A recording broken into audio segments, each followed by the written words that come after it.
Dans cette leçon, nous aborderons les objectifs suivants. Comprendre le principe de fonctionnement de la liaison décodeur-système d'injection.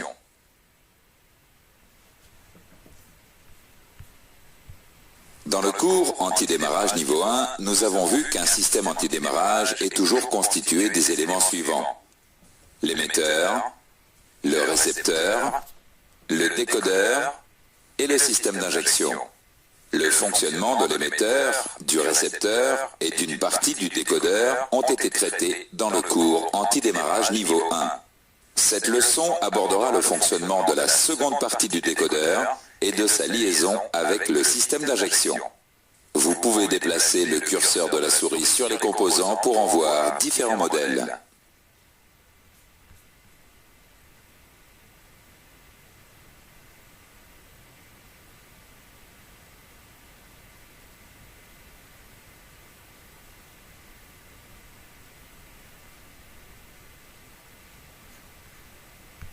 Revoyons le fonctionnement d'un système antidémarrage de première génération.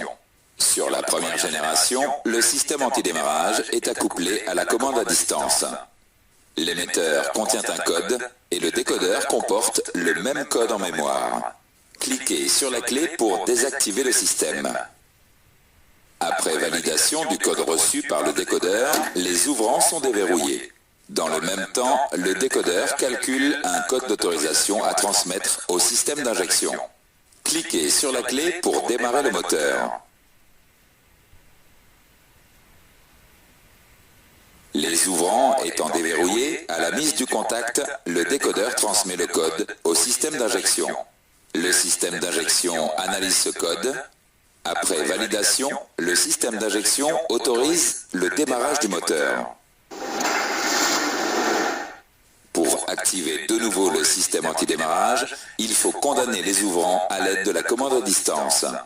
Cliquez sur la clé pour couper le moteur et retirer la clé du contacteur de démarrage. Cliquez sur la clé pour activer le système. Les ouvrants se verrouillent après validation du code reçu par le décodeur. Dans le même temps, le décodeur passe en mode antidémarrage actif.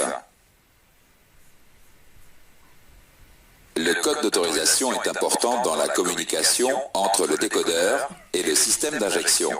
Comme nous l'avons vu précédemment, à la mise du contact, le décodeur transmet le code d'autorisation au système d'injection. Le système d'injection est un boîtier électronique codé contenant aussi un code en mémoire. Le code d'autorisation reçu par le système d'injection est analysé et comparé à un code de référence mémorisé. Si le code d'autorisation correspond au code mémorisé, le système d'injection se déverrouille et autorise le démarrage du moteur. Si le code d'autorisation ne correspond pas au code mémorisé, le système d'injection ne se déverrouille pas. Dans ce cas, le système d'injection n'autorise pas le démarrage du moteur et fait clignoter le voyant d'injection. Voyons maintenant le fonctionnement du décodeur et du système d'injection. Le décodeur est un boîtier électronique codé qui analyse le signal électrique venant du récepteur et transmet un signal d'autorisation ou d'interdiction de démarrer au système d'injection. Lorsque le code transmis par la clé est correct, le décodeur déverrouille les ouvrants. Dans le même temps, le décodeur calcule un code d'autorisation à transmettre au système d'injection. Cliquez sur la clé pour mettre le contact. À la mise du contact, le code d'autorisation calculé par le décodeur est transmis sous forme de signal électrique au système d'injection. Ce signal électrique d'autorisation est appelé trame codée. Le système d'injection reçoit la trame codée. La trame codée est analysée et comparée au code stocké dans la mémoire du système d'injection. Si le système d'injection reconnaît le code, il se déverrouille et autorise le démarrage du moteur.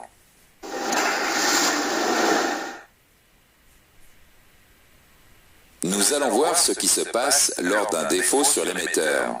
Cliquez sur la clé pour désactiver le système.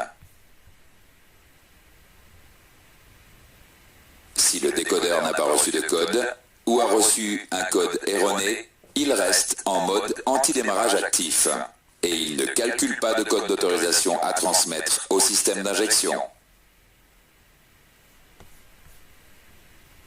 Cliquez sur la clé pour mettre le contact. Dans ce cas, lors de la mise du contact, aucun code d'autorisation n'est transmis au système d'injection. Ne recevant pas de signal électrique tram codé, le système d'injection reste verrouillé et n'autorise pas le démarrage du moteur. Le voyant d'injection clignote. Nous avons installé un système d'injection non codé en pièce de rechange. Cliquez sur la clé pour démarrer le moteur. Si l'antidémarrage est actif, aucun code n'est transmis par le décodeur au système d'injection. Puisque la mémoire du système d'injection est vierge, le calculateur du système d'injection n'attend aucun code pour se déverrouiller et le démarrage est donc possible.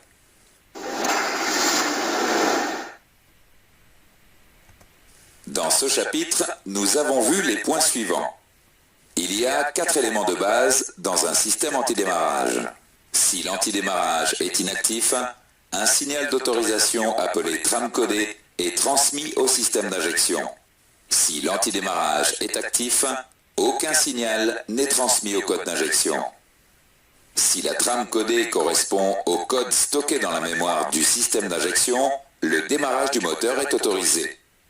Si aucun signal n'est reçu par le système d'injection codé, le démarrage est impossible. Nous avons vu dans le cours antidémarrage niveau 1 que la deuxième génération se caractérisait par l'apparition d'un voyant antidémarrage. La deuxième génération a également vu apparaître la clé électronique appelée transpondeur dans la liaison émetteur-décodeur. Nous allons voir l'évolution de la liaison décodeur-système d'injection pour la deuxième génération des systèmes antidémarrage. Cliquez sur la clé pour démarrer le moteur. La clé est reconnue par le décodeur. Le voyant antidémarrage s'éteint. Si le décodeur est en mode antidémarrage inactif, le fonctionnement de la liaison décodeur-système d'injection est identique à celui de la première génération. Cliquez sur la clé pour mettre le contact. La clé n'est pas reconnue par le système. Le voyant antidémarrage clignote rapidement. Le décodeur ne calcule pas de code d'autorisation à transmettre au système d'injection. Par contre, le décodeur transmet un code d'interdiction au système d'injection. Ce signal d'interdiction est appelé trame absente. La trame absente est une évolution caractéristique des systèmes antidémarrage de deuxième génération. La trame absente est un code d'interdiction commun et identique sur tous les systèmes antidémarrage. Le système d'injection interprète ce code d'interdiction comme une interdiction de démarrer. Le démarrage du moteur est impossible. L'avantage de la trame absente est d'empêcher le démarrage du moteur même lorsque le système d'injection est vierge. Cliquez sur la clé pour mettre le contact. Lorsque l'antidémarrage est actif, même si le système d'injection est vierge et donc n'attend pas de code d'autorisation, il reçoit la trame absente qui empêche le démarrage du moteur.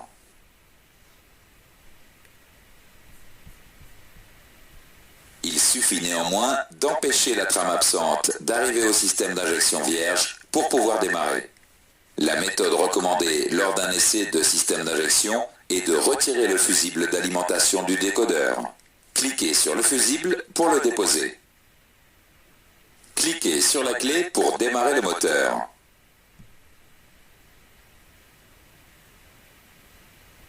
Le décodeur n'étant plus alimenté, il ne génère plus de trame absente. Dans cette configuration, l'absence de la trame absente autorise le démarrage du moteur.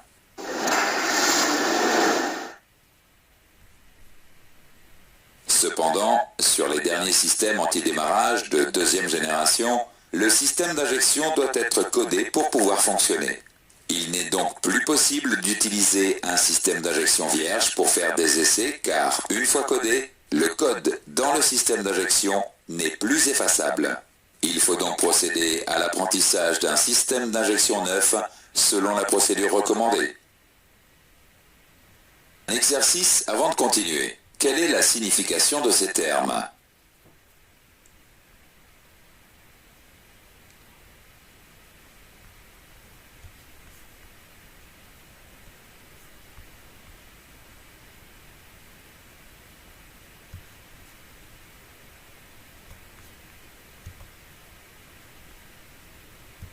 Que se passe-t-il si la trame absente est reçue par un système d'injection vierge ?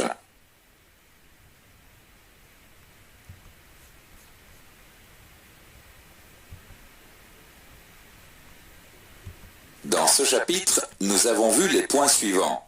Si le système antidémarrage est inactif, le fonctionnement est identique à la première génération.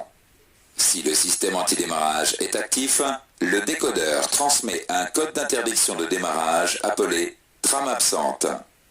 Le code d'interdiction trame absente est commun et identique sur tous les systèmes antidémarrage et a pour avantage d'empêcher le démarrage du moteur même lorsque le système d'injection est vierge.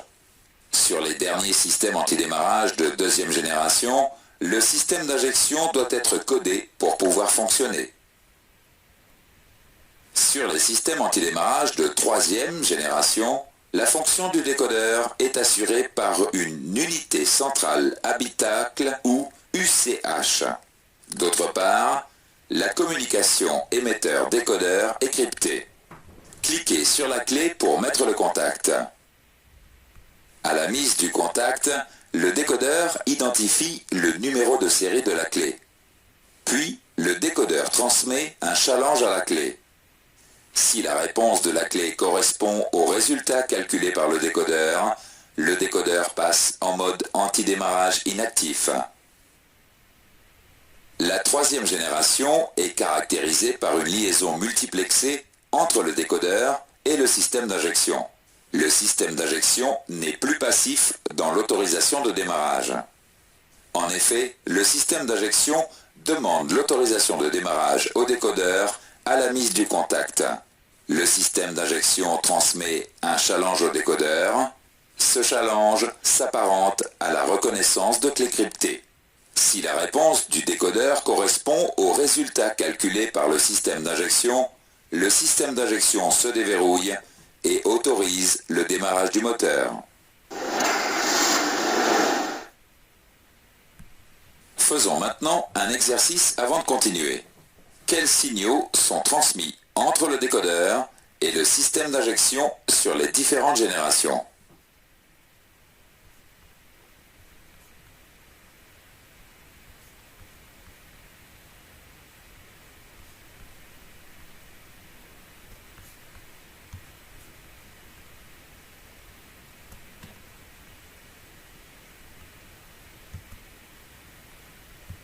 Dans ce chapitre, nous avons vu les points suivants. Le système antidémarrage de troisième génération est crypté et la fonction du décodeur est assurée par l'unité centrale habitacle UCH. La troisième génération se caractérise par une liaison multiplexée entre le décodeur et le système d'injection. Le système d'injection transmet un challenge au décodeur.